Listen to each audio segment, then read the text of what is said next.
Hello, everyone. Welcome back to these short videos on different spiritual practices we can be doing or emphasizing to keep in touch with God, to be growing spiritually.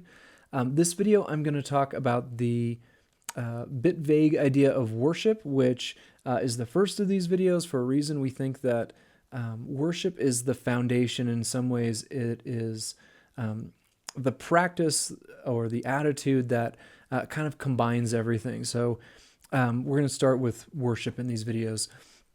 What worship is a little hard to describe. It's one of those words that gets thrown around so much. It's a little hard to simply define. I've heard it defined as, well, let me see the one I've got here. Our natural response to the mystery that pervades life.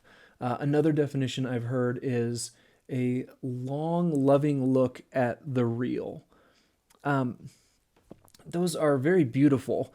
They get us in touch with the fact that worship has to do with the transcendent, with the fact that there's something beyond the everyday, which, of course, for those of us who are following Jesus, would be God. But the idea, the word itself seems to have something to do with bowing.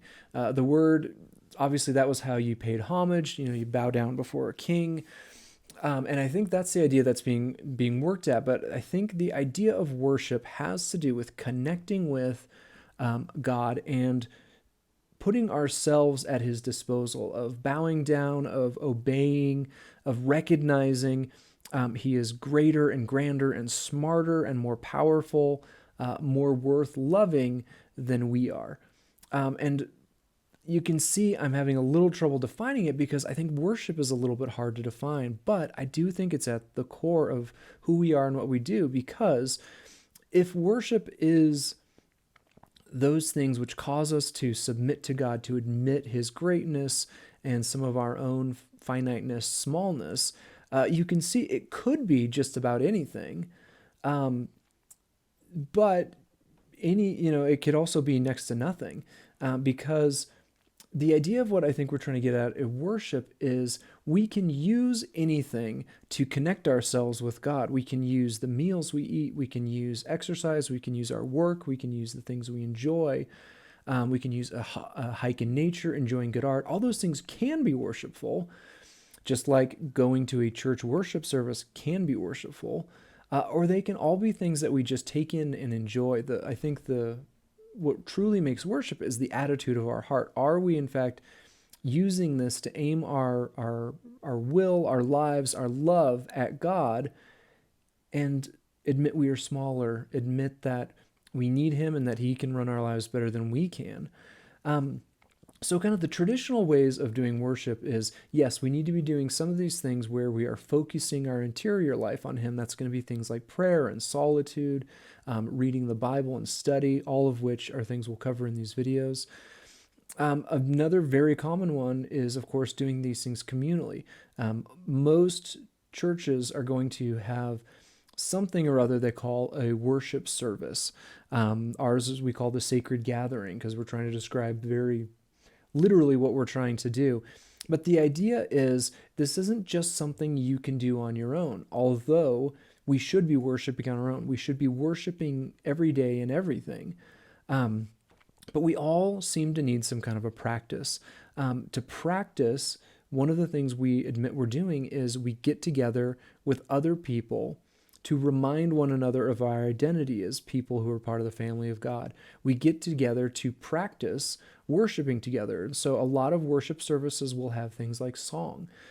Music and art are wonderful for lifting us out of ourselves and participating in worship of God, admitting who he is, connecting with him.